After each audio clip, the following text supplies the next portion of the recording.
Supreme court ने उस पर पूर्णतः रोक लगा दी है, उसको एबियंस में रख दिया है और सुप्रीम कोर्ट ने अपनी शक्तियों का उपयोग करते हुए अंडर आर्टिकल 142 जो यूजीसी रेगुलेशंस 2012 हैं उनको इन ऑपरेशन रखा है टिल फर्दर ऑर्डर्स। जो हम लोगों ने बोला भी था कि भाई अगर इस तरीके के रूल रेगुलेशन जो कि 3C की हम बात करते हैं, अगर इस तरीके के रूल रेगुलेशन बनाए जाते हैं तो कहीं ना कहीं एक पर्टिकुलर कास्ट को टारगेट किया जाए है, जिसको जर्नल कास्ट हम लोग कहते हैं। यूजीसी के नए नियम पर सुप्रीम कोर्ट ने रोक लगा दी है, ये इस वक्त की बड़ी जानकारी है।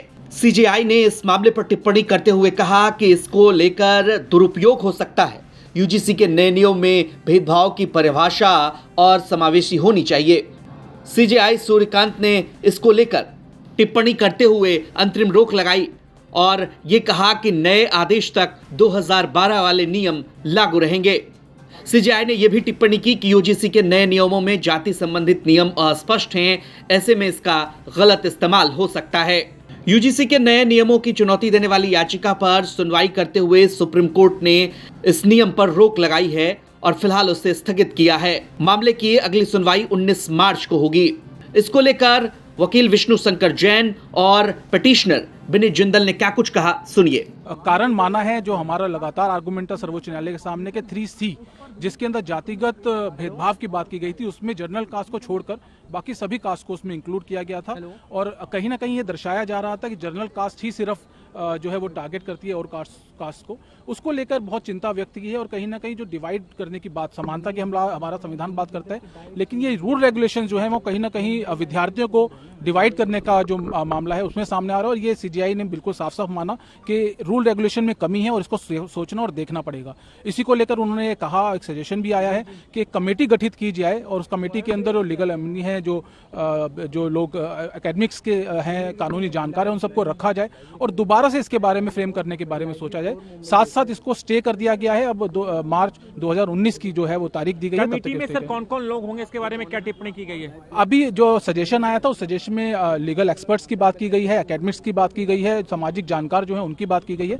पर अभी फॉर्मेशन को लेकर कोई साफ बात नहीं की गई है, लेकिन सजेशन आया तो आगे देखना होगा। सर सीजेआई की तरफ से सख्त टिप्पणी की गई है। टिप्पणी इस बात को लेकर की गई कि जो हालात अमेरिका में है, गोरों और कालों के बीच में उनके लिए अलग व्यवस्था है, वो स्थिति यहाँ पर पैदा नहीं हो कि आजादी के 75 साल के बाद भी हम इस स्थिति में।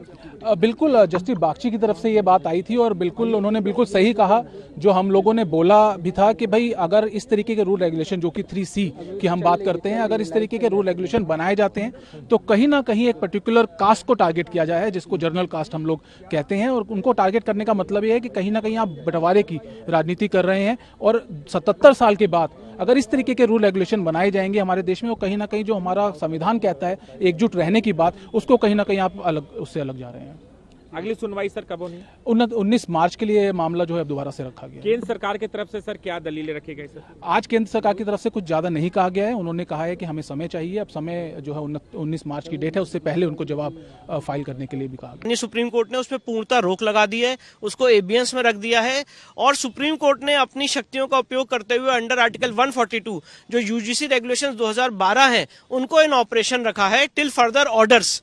और सुप्रीम कोर्ट ने कहा है तब तक जब तक अब ये मामला फाइनली सुन नहीं लिया जाता है, जो पूर्व के यूजीसी रेगुलेशंस है वो लागू रहेंगे। वो 2012 के रेगुलेशन किस तरह से इससे अलग हैं? नहीं, 2012 के रेगुलेशन इस रेगुलेशन से एकदम भिन्न है। इस रेगुलेशन में जिस तरह से HEI कमेटी बनाई गई है, जिस तरह से उनको पावर दी गई है कि वो पुलिस को कोई भी कंप्लेंट को फॉरवर्ड करेंगे, जिस तरह से कास्ट बेस्ड डिस्क्रिमिनेशन को इसमें गलत ढंग से डिफाइन किया गया है, ये सब बहुत एक मेजर डिफरेंसेस हैं वर्किंग में, पैटर्न में, स्ट्रक्चर में दोनों रेगुलेशंस के। तो कोर्ट ने ये भी कहा है कि इसका दुरुपयोग हो सकता है, आजादी के 75 साल बाद भी हम जातिगत खानों से, खित्तों से ऊपर नहीं उठ। बिल्कुल बिल्कुल, देखिए कोर्ट की हियरिंग के दौरान ये सारी बातें आई और कोर्ट की भी यही मंशा थी कि जातिगत भेदभाव खत्म हो, पूर्णतः खत्म हो, पर उसका यह मतलब नहीं है कि जिस तरह से इस रेगुलेशन की ड्राफ्टिंग की गई है, माननीय सुप्रीम कोर्ट ने आज बहस के दौरान इसकी जो लैंग्वेज है उसमें भी कहा कि वो लैंग्वेज में भी थोड़ा करेक्शन की जरूरत है और एक एक्सपर्ट कमेटी बनाने की भी बात कही। तो अगर इसकी प्रॉपर लेजिस्लेटिव ड्राफ्टिंग होगी तो मुझे लगता है जो समानता का हम लोगों का विजन है वो सबके लिए लागू। एक्सपर्ट कमेटी का प्रस्ताव केंद्र सरकार लेकर आएगी, यूजीसी लेकर आएगी कि हम क्या करने वाले हैं 19 मार्च? अब ये बात तो 19 मार्च को पता चलेगी कि क्या कैसे आगे मामला बढ़ता है, पर अभी फिलहाल के लिए जो मौजूदा बात है वो ये है कि इंटरिम रिलीफ इस रेगुलेशन को स्टे करने के माध्यम